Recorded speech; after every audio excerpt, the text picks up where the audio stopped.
Yes, it is back! Yeah, sorry. That one was almost pitchy weird. Crap. Contentious top 10s. Yes, it is back. I know I said well, not last week, but the week before, that there was a good chance that Contentious top 10s won't be back. Meg and me were able to squeak out enough time, I think, that we should be able to get done with another top 10 list. I will warn y'all, yes, we're filming this on the 3rd. This might not be coming out till later this week. It just depends upon how my work schedule all rolls out. It might come out on Saturday, and then it'll just be technically like a week off. The only reason why we didn't do it on Saturday, like we were originally thinking, I had to work. Yeah, mandatory overtime. Yeah, so much fun. But yes, as you can see, we are going to talk about our top 10 worst books based on movies, or movies based on books. I am full of flubs today. That's made for an interesting video. Yeah, it doesn't help that this was a list at first. I was having a little bit difficult. I'm like, is that movie really that bad? Was that one that bad? Then I started thinking, oh wait, yeah, there's this big giant pile of shit I'm thinking about. Oh yeah, there's that, and that, and that. Yeah, I had kind of the same issue, because there's not a whole lot of movies based on books that I've actually seen. So you think about it, actually. And there are some, it's like, well, it's not that bad. It's like, it's alright. And I end up putting some of them on the list here, but there's only a few that are like really that horrible. It's like, I cannot say the same for mine. My entire list is full of just, these are terrible movies. The only one I actually own is my honorable mention, which I'm going to get into. And I will lead us off this time with the honorable mention. But I will go ahead and let y'all know this much. There's only one Twilight movie on mine. oh yeah, only one per franchise. Yeah. That's our rule. I'm not going to break the rule this time. I know people are like, Well, you're the one that came up with the damn yeah. I know I broke the rule last time. And I could just get away and say the entire Twilight franchise. But the Twilight franchise actually is one of the most unique franchises to watch, not just because it's generally considered a really terrible franchise. Well, the books. Yeah. Well, the first one that I read, I can't really say too much about the other books. Yeah, I read the first one only, that's it. Ugh. I read the first Twilight book, read the first 50 Shades book. Those were enough for me. Unfortunately, I've not seen either of the movies of the Twilight movies or the 50 Shades movies, so unfortunately I can't really put them on here since I haven't fully seen them on the way, so... Yeah, but I have actually seen them. I've seen everything but 50 Shades. I haven't seen 50 Shades Grey. Really don't have a huge want to. After what I was telling you about it. Yeah. About the book. But what I'm really trying to say about it all is, to me, the Twilight franchise is a very selective beast. It's a weird way of saying it. Some movies are genuinely better than others, so it's hard to clump them all together. Not saying any of them are really good, but some aren't as sucky. So, hey, let's get into the list, because I've already sat here just blah. Let's just get to it. Yeah, because my honorable mention is the one movie I own. It's Battlefield Earth. I love this movie because it's a train wreck. It is one of the worst movies of all time, and it deserves that mention, but it is such a fantastic mess to watch. She has not had a chance yet to see it. But it's an infinitely quotable movie for all the wrong reasons. Because John Travolta put his heart and soul into financing this thing, but didn't put his heart and soul into acting for this thing. For some odd reason, he decided to put on what you would think a teenager would do if they're trying to actually experience, but given these lines. And it's awkward. It's all kinds of awkward. I was trained to conquer galaxies! John, what was that? You started director went, Well, maybe he knew it was going to be a piece of shit and was like, let's go for it. Let's have fun with it. but he financed it. That's the thing. He was one of the major backers for that movie. In fact, it's one of the movies that actually really hurt his name. Not just because his acting was really, really terrible in it, but also because he lost a lot of money on that movie. It's a massive flop, in fact. But yeah, it's a terrible movie. You're just looking forward to seeing him in that one Western. Oh, God. It's like John. where did they dig you up from? Massive pile of cocaine, I have to guess. Oh, but yeah, Battlefield Earth. I would say, though, it's actually out of all the movies that are on this list, it's the only one that's watchable. And that's the reason why it's on my honorable mention. Even though I do consider it one of the worst movies of all time, it's a watchable film. It is, you could pop it in and laugh, but you're not supposed to be laughing at it. There is too much that is really, really wrong with this to think that this is going to be, anything good.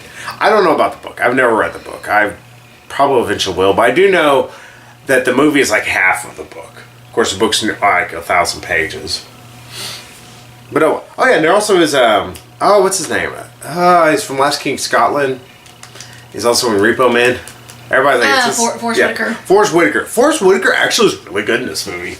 Even though he's giving crap lines and it feels like he's doing his best, I don't give a shit. But he's actually really good in this. But that's Forrest Whitaker. Forrest Whitaker's awesome in everything. So, yeah. Battlefield Earth, honorable mention for me. What about you? My honorable mention, I too own it. And I like it, but I will admit that much like you with Battlefield Earth, like it has its flaws. But mine is Julie and Julia. I love Meryl Streep in it. Amy Adams, whiny little bitch.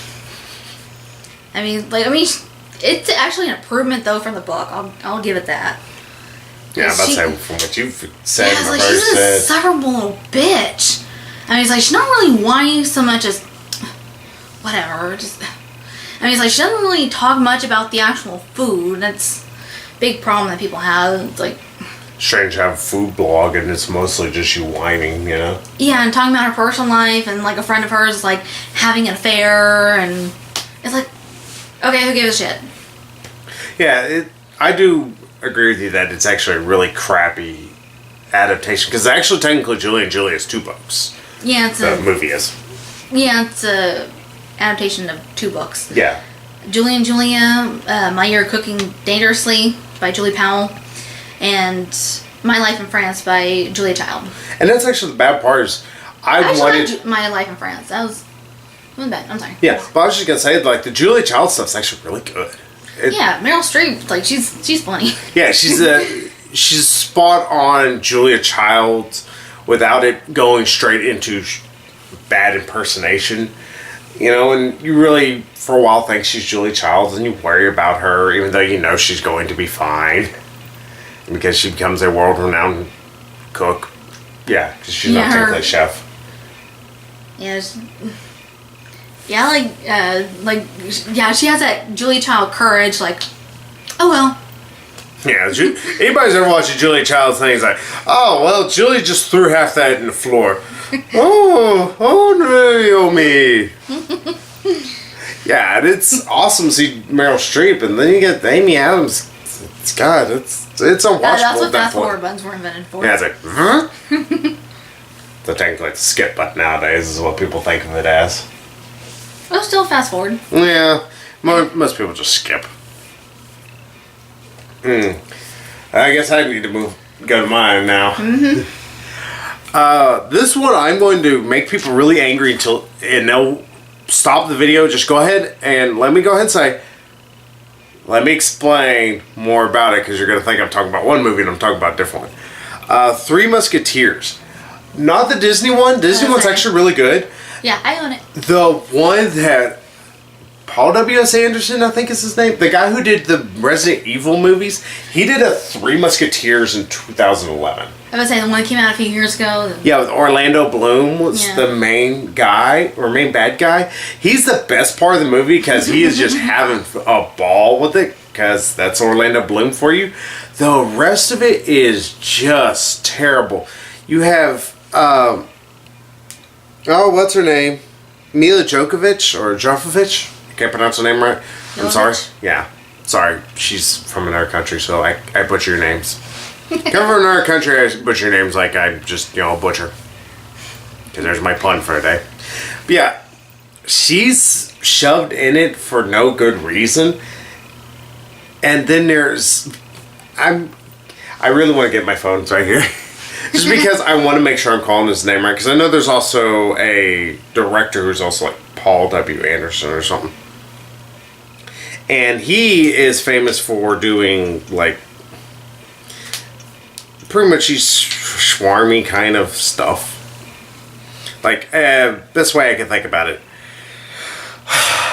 Moonrise Kingdom.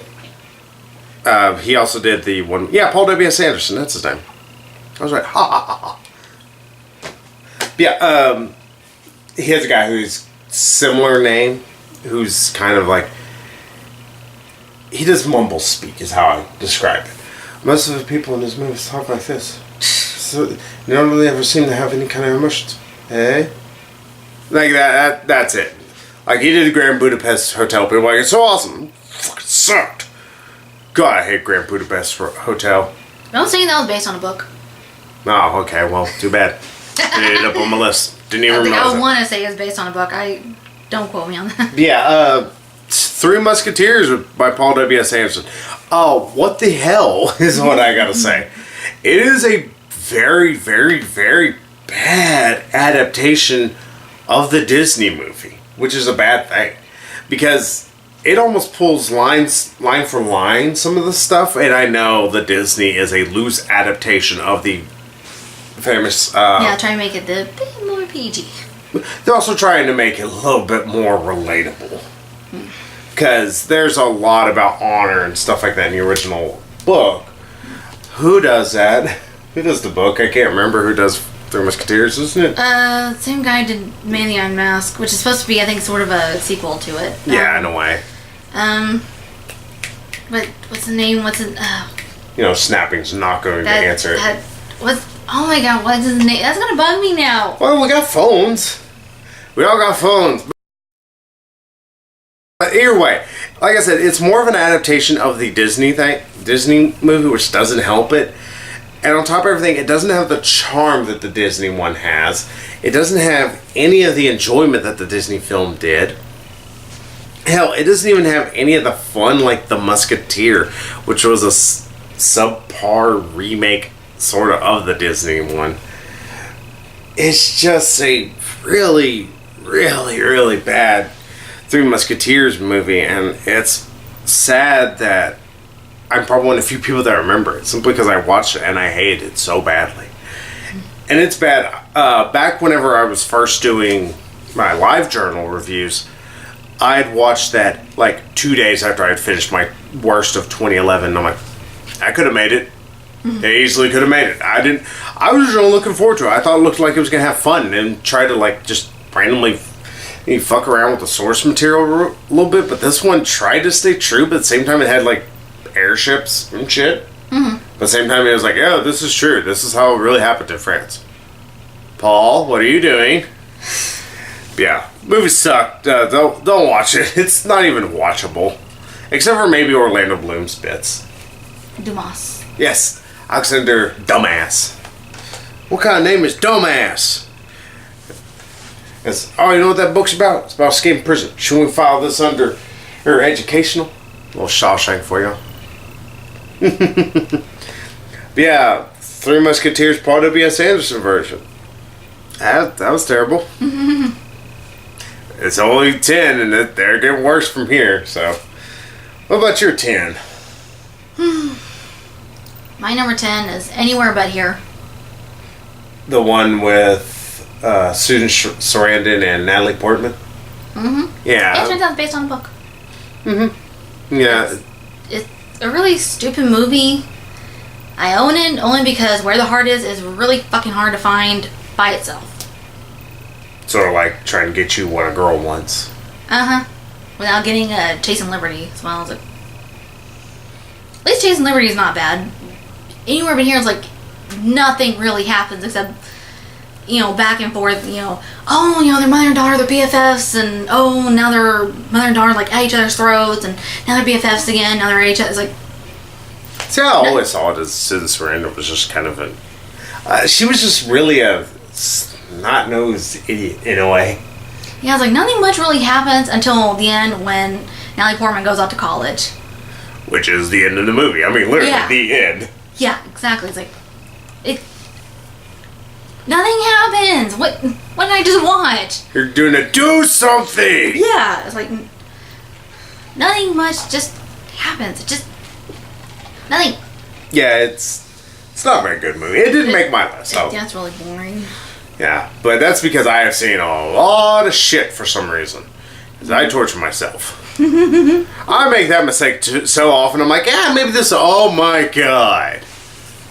Like I'm 5 minutes in, going, I want to hit stop, but I can't do it. I feel like I have to invest the time. With movies, I invest a little bit more or less time than a book. Where a book, I'm investing months of my life. It feels like. Any more you want to say about Anywhere But Here, or you want to be anywhere but there? Puns. Ah, yeah, the puns are back. For a second, I couldn't find my 9. So, anything more? I'm good. Let's move on. This one is only because it's the only one I've seen of the series. Divergent. Divergent is just a pile of shit. Let's let you know that's also on my list, but not. Yeah, that tells you how full of bullshit this list is. Divergent only made 9.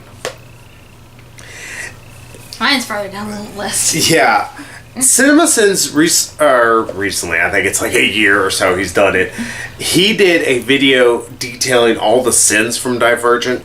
He spot on with everything. Even though some of it may be seen as nitpicky, a lot of it does make sense, like some things that the movie just plain doesn't explain. Like, why does it matter about divergence? Why would you want to separate people in different classes and all that? At least with the Hunger Games, they were separated really by region, not by classes.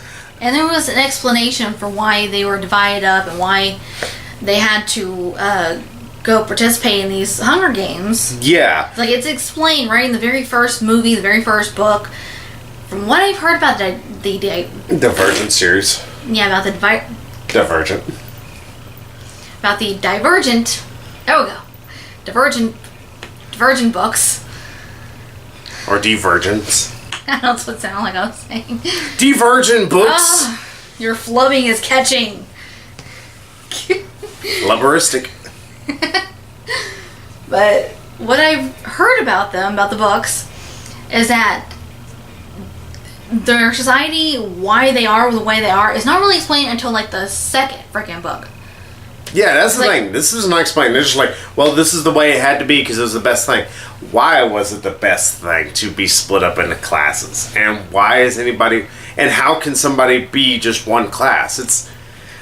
It's a lot of confusion, especially considering when you learn about her mother, because she technically is a divergent in her own way, because she was originally from the Dauntless, or whatever, the Warriors. She was from the Warriors, but she married a guy who's part of the Selfless people.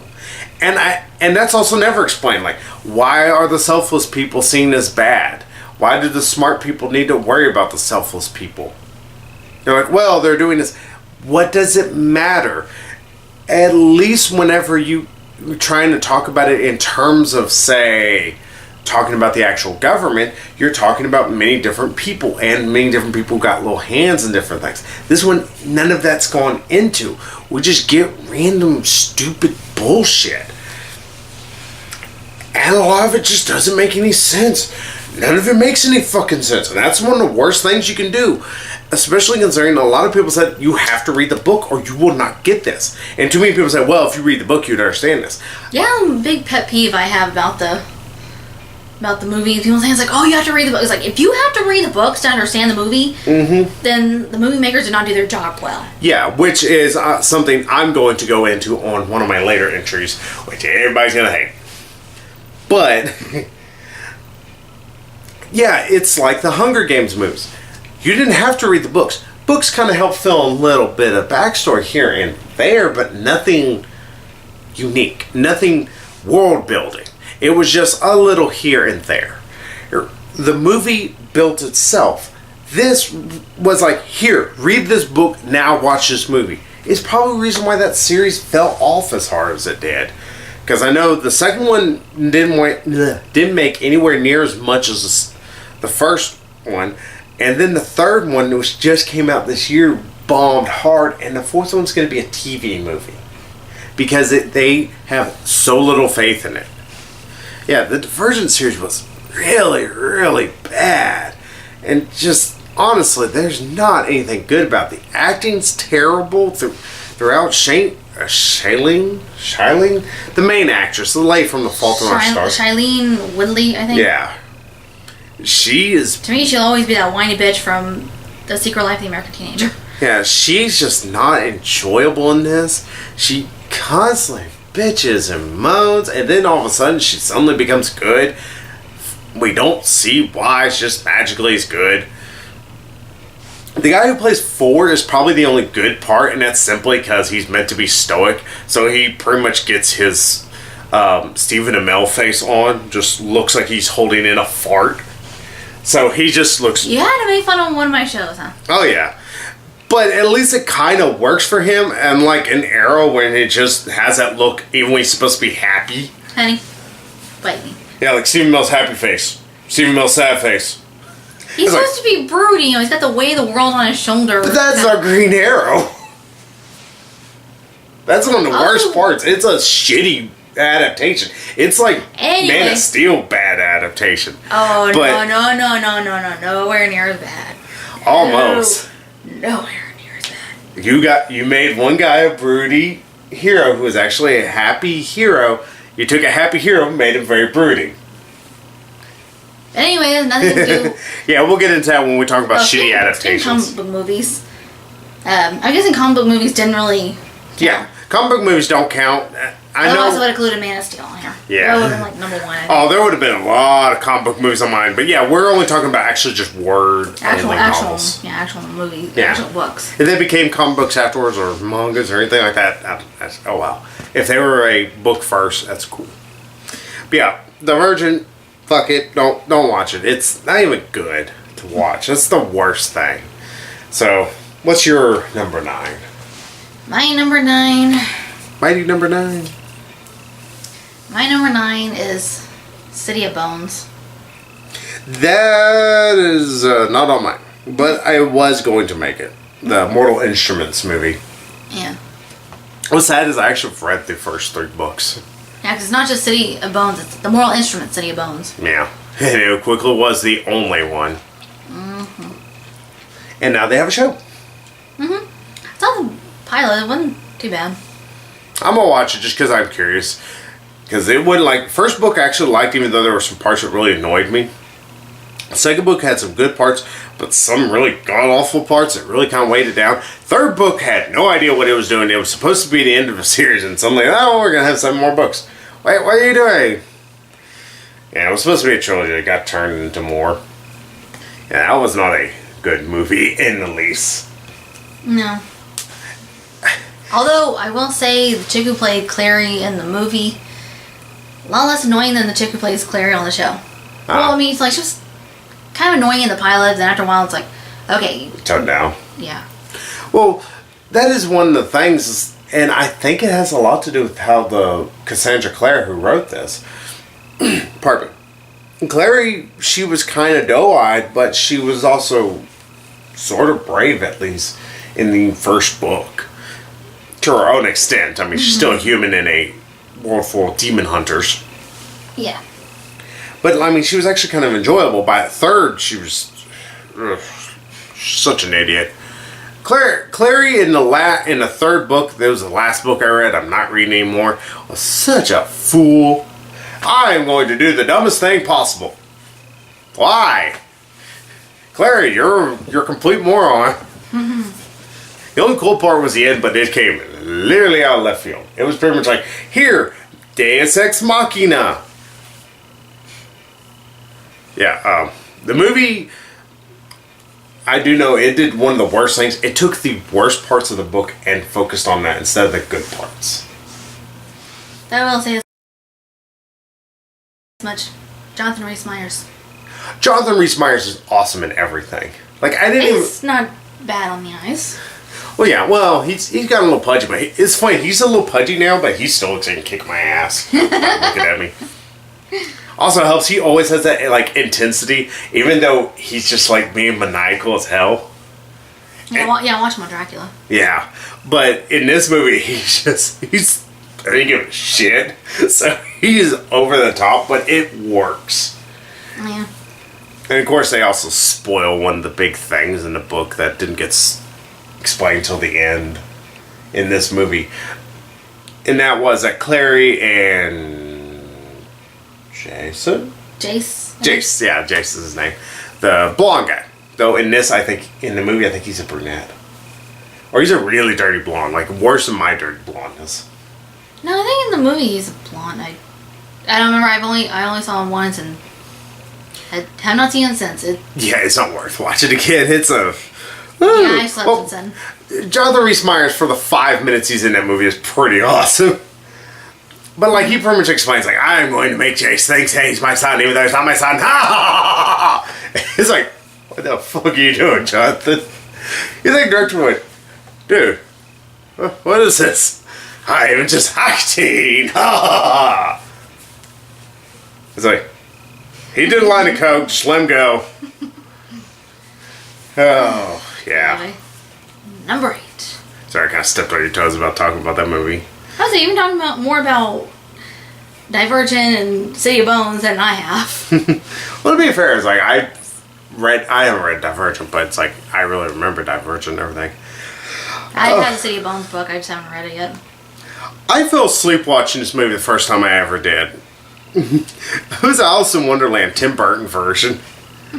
Oh my god, what a huge pile of donkey dicks. A huge steaming pile of cow dung. Yeah, huge steaming pile of cow dung, figuratively speaking. Right. But yeah, oh wow. It's bad that we just watched a Tim Burton movie yesterday that was okay. Yeah, pretty decent. Yeah, it would be a movie I would pick up eventually. This is a movie I wouldn't take if someone gave it to me for free. It is just all but unwatchable. And it has the worst 3D I've seen in a single movie. And this is coming from a guy who has watched the Marvel movies, like, I think we saw Captain America, the first one in 3D, or... I know we saw, I think Bill, or my brother and me, we saw Winter Soldier. I know we saw Civil War in 3D, which I would say is like the most pointless 3D. It wasn't really a need for it, didn't add any real depth or anything. I know we saw the first Avengers movie in 3D. Yeah, we saw the first Avengers in 3D. I don't think we saw the second one in 3D. But, wow, this movie just had no point to being in 3D except for every now and then throw stuff at you. It didn't add a depth of field. At least when I originally saw it. And on top of everything just looks like it was covered in shit. It's just like, there's just grime of feces all over the screen. Everything's brown. And it's like, oh, well, Tim Burton's being dark. It's not being dark at this point. You're just being muddy. It's literally, I'm going, what am I looking at? I think that's a dragon. And it's bad. They made a big deal about Christopher Lee being this. It's one of his last movies. And you can't tell it's Christopher Lee. He does the voice of the Jabberwocky. But this is just a bad adaptation of Alice in Wonderland. And even worse, it's a bad movie. Like I said... Yeah, didn't you say that not only did you fall asleep, but your friend who you saw it with? Yeah, my friend who went with me, we were both laying against each other. Both out for like 15 minutes. Woke up, didn't miss a damn thing. It was like watching Superman Returns. I fell asleep in the first 20 minutes of Superman Returns. Woke up, watched it again finally when I was more conscious. I'm like, I didn't miss a damn thing from this movie. Ugh. Yeah, Alice in Wonderland God, that was a terrible movie. I sat through that thing. I paid for it, if I'm not mistaken. Yeah, miss that. Don't see it. Burn it. But what about your number 8? I'm not entirely sure I can actually include this on here since it's not actually based on a book. It's a sequel to a movie that's based on a book, though, so I'm I'm including it. Neverending Story 2. Mine are 3. 3 was far worse. I like 3, actually. 2 was just almost unbearable. Although, I've recently learned that John Wesley Shipp, who played the Flash in the 90s Flash, and played Flash's dad on the 2000 somewhat Flash, he plays Bastion's dad in the second one. It's like, huh, I did not know that. I didn't know that was him. It's like, oh, interesting. I didn't know who the hell he was at the time that I first watched it, but I'm not sure if there is a Neverending Story 2 novel. Book. Yeah, so she's cheating. Haha, she's cheating this time. Like I said, I don't think there's a book that it's based on, but it's a sequel to a movie that is actually based on a book, so. That's her trying to... And also trying to ignore the fact the third movie had the fucking rock... Whatever that song was he was singing. Look, he was singing... Yeah, he was singing, Born to be Wild. Born to be Wild. I think it was the first time I actually heard that song. It was not my first time, thank God. But hearing that, I now can't listen to that song ever. Because I will imagine that stupid rock monster thing. That looks like a giant pile of It's turds. Rockbiter. He looked like a giant pile of shit in that movie. Rockbiter. At least in the second movie, he at least looked decent. At least there was an adventure in the second movie. Third movie had nothing. Third movie, the only good part was Jack Black not giving a shit and Jonathan Rhys-Meyering it. Yeah, Jack Black was kind of cute in that movie. I had a bit of a slight crush on him. But then the rest of that movie was awful and had nothing to do with never-ending story. Yeah, they were sucked into the book at one point, and some of the characters came out into the real world. Yeah, for like 5 minutes. Like, oh, here's the muscle you can spin on a set. Boom. Ugh. Worst movie sequel. One of the worst of all time, I swear. It's not worst movie sequels. It's movies based on books. So, anyway, number 7. This is based on a book, and I know I'm going to get some shit for this. I cannot help it. This is my personal opinions. Extremely Loud and Incredibly Close. Yeah, Extremely Loud and Incredibly Close. I've heard it's actually a really good book. It's a terrible movie. It was one of the worst movies I have ever seen get nominated for an Oscar.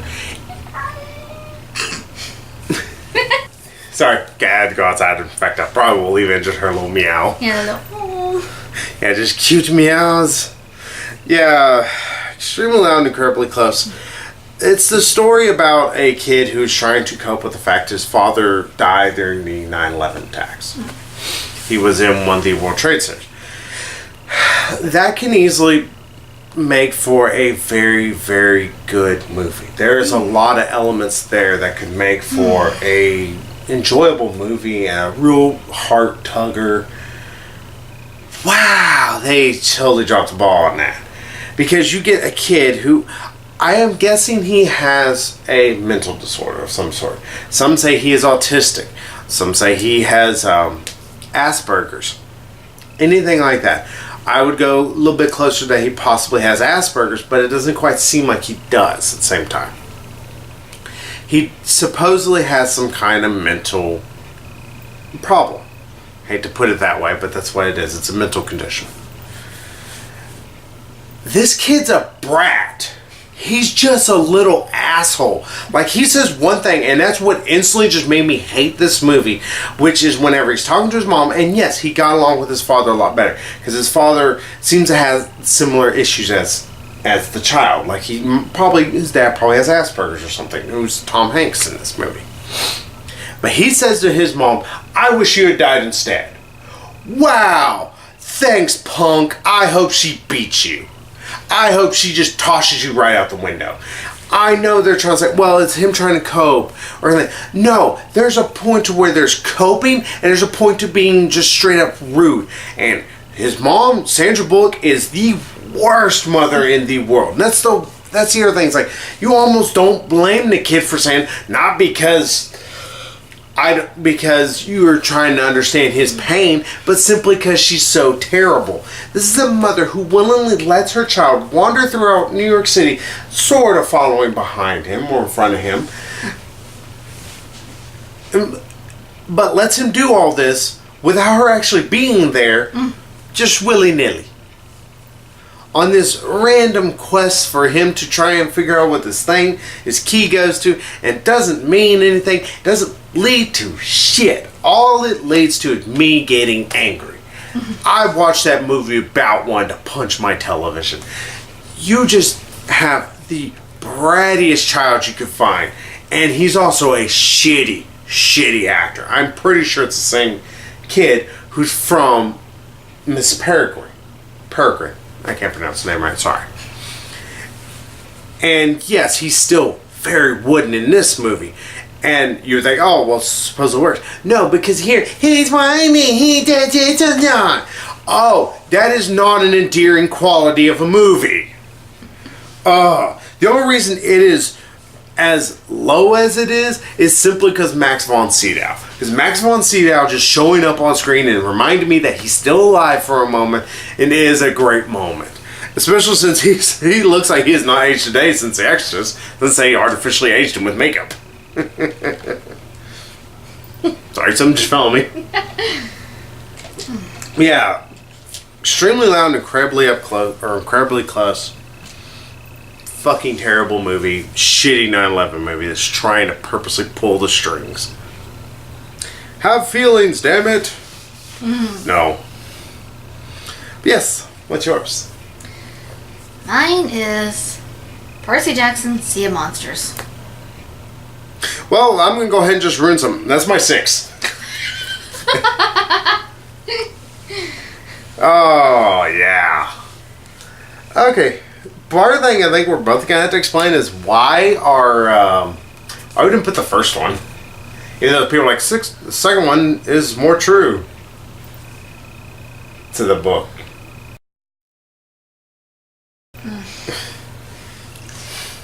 It's like, yeah, there are some things they changed about the first movie. They changed from the book. Yeah. It's like, yeah, once I actually read the book, it's like, what?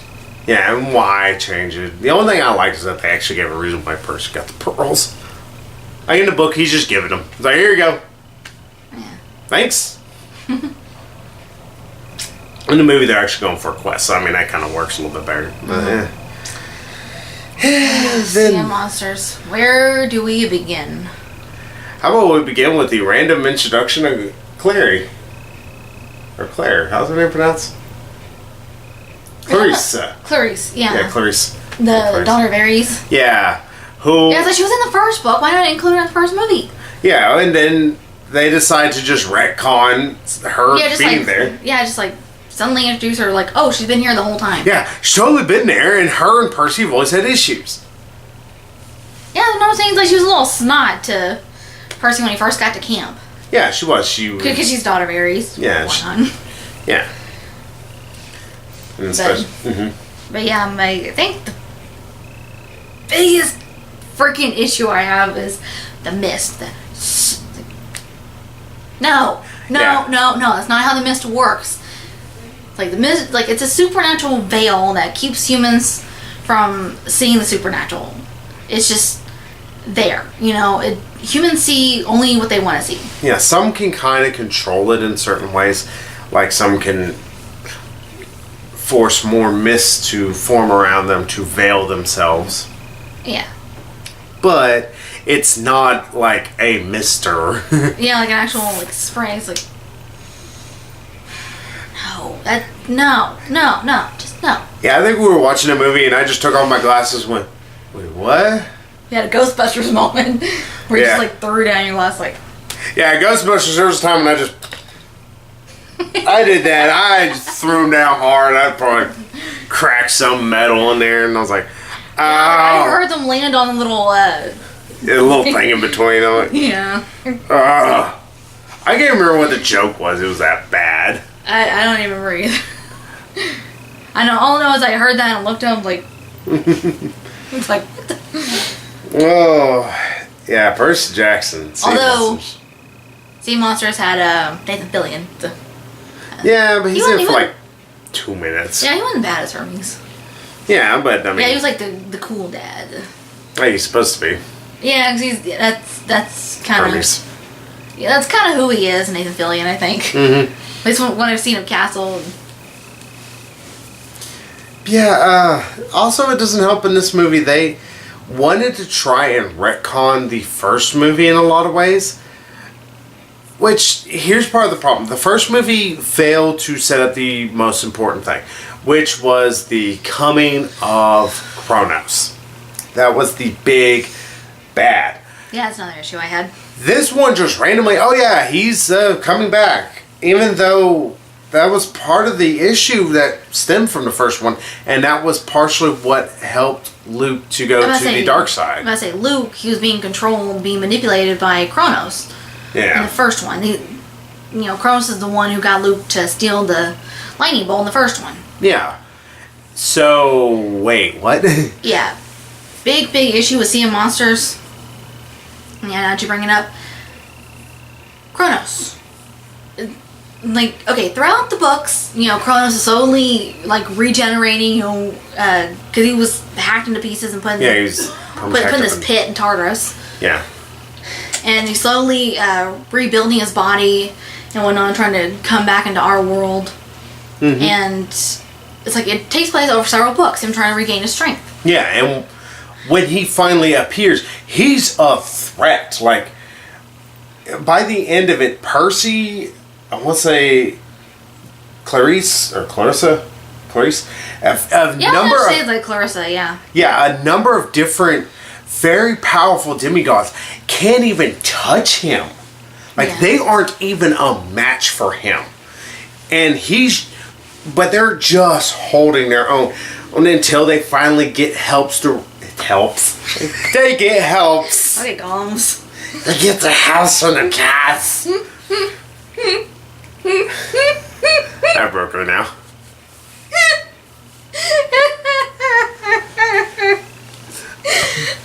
But they actually need help from the Greek gods. Poseidon, I want to say Zeus showed up as well, and Athena. Like 3 of the very powerful gods, and they just beat Kronos in the final book. Here, though, in the movie. Yeah, like I said, it takes place over several books, this storyline. And in the second movie, he suddenly has a body by the end of it all. It's like, yeah. What are you going to do with the rest of the movies? Huh? And they just beat him like that. Like, he's just like sort of final boss from God of War. Hell, he's not even one of them good bosses either. Well, to be fair, God of War 2 doesn't have a very good final boss, but it's a minor issue. Oh wait, no, the final boss, never mind. God of War 2 does have a great final boss. That was Zeus. Yeah, it's not a good movie. It's not a good adaptation because it tries to follow closer to the book, which Sea of Monsters was probably the weakest of the first 5 Percy Jackson books. Yeah. So that's like, oh god, that's actually one of the issues. But Sea of Monsters wasn't a bad book. This keeps to it, but at the same time changes certain things, but the things it changes doesn't make sense why it changes. Yeah, it's like... Yeah, it's like you really should have just stayed with what you had from the first one. Yeah. And that's the other thing. They also, like, Luke appears again, but just randomly like, yes, I am now a follower of Kronos in a way, and it's like, well, that comes a fuck out of left field. Why didn't you just say that he's been following Kronos? And it actually was Kronos kind of pushing him to steal the lightning bolt. Do a little retconning that way, but instead, no, he's just there. Yeah. There's a lot of issues with this movie. It's a very, very piss poor film on top of everything, because the first one's actually not a bad film. I know it's a shitty adaptation, but it's not a bad movie in and of itself. This one, yeah, no. Yeah, so let's go ahead and go to your number 6. Yeah, so we have my number 7, which is your number 6. So my number 6. Harriet the Spy. I have never seen that movie, actually. Yeah, I got a chance to watch that recently. Mm-hmm. So, hold up. No, I was like kind of watching. It's like I used to like this movie as a kid. I used to have it on VHS. I probably still have it on VHS somewhere in my grandparents' house. I don't remember. It's like, why did I like this? So curious, just what's wrong with the movie? Where do I begin? From the beginning, usually. I mean, Rosie O'Donnell is in it. She's not bad in it. Well, a little bit she is in it. I don't understand why her character has to leave. She's Michelle Trachtenberg's, Harriet's nanny. Yeah. And for a little bit, like, she actually has to leave. Like, I don't understand that. You know, they do give a reason in the movie. Because apparently she's holding back Harriet from growing as a person. It's her nanny, not her mother or anything, I guess. It was a good sign. Yeah. And yeah, it's like the little kids in that movie are all little snots. I know that's kind of the point. And I don't know. It's like she just okay. In the movie, Harriet, she has this journal, this little notebook that she keeps where she writes down her personal thoughts about everyone, including her best friends. And one day, someone finds it and reads it aloud to everybody, and they find out exactly what she thinks of them, and they get all pissed about her, at her. It's like yeah, I kind of understand that, but it's like, okay, these are her personal thoughts. It was not meant to be read by anyone but her. How dare somebody think I'm an asshole when I'm an asshole? I'm going to hate this person. Well, like in one of her classmates, she says like, oh, she thinks she's all that just because she, grew boobs over summer. And she gets all, the little girl gets all offended by that. It's like, what, it's not true? I am all that in a bag of boobs. Yeah, they, like, take revenge on her, and so she gets back at them. And it's like, by the end, she's like, you know what? It's like, I don't feel satisfied because, yes, I got revenge on them, but I didn't get my friends back. And it's like, okay, yeah, I guess a good lesson for kids to learn, but it's not very realistic. I've been like, bitches. It's like, we need you. Flipping switches for them bitches. Oh, so that was... Well, also the acting. The acting's pretty bad. I've never seen this movie, actually. Yeah, I was like, why did I think... And also her parents are just absolutely terrible. It's like they just argue and drink. Drink. And just like totally ignore her. I was like, that's nice. Ooh. It's like, I think that's part of her problem, but... This list does nothing but go downhill from here. I'd expect that, but my list, I realized, oh my god. Because I guess you're done talking about your wonders of Harriet the Spy. Yeah. Yeah, because now I get to talk about Gulliver's Travels. The one with Jack Black in it. Yeah, there have been other versions made, including one with Ted Danson back in the 90s, I want to say. Yeah, I was just mid-90s. Saw a little bit of it when I was a kid. It's like, what the hell is going on?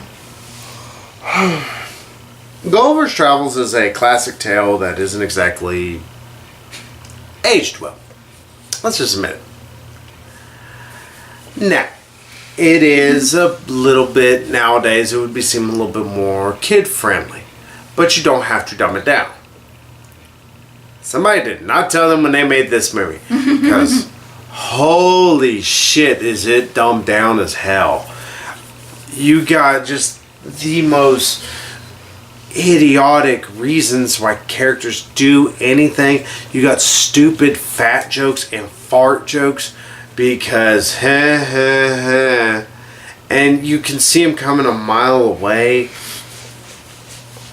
Anything dealing with Gulliver and the little girl whenever he's small, it's just unwatchably bad because Jack Black is always over the top like this throughout the entire movie. It's like he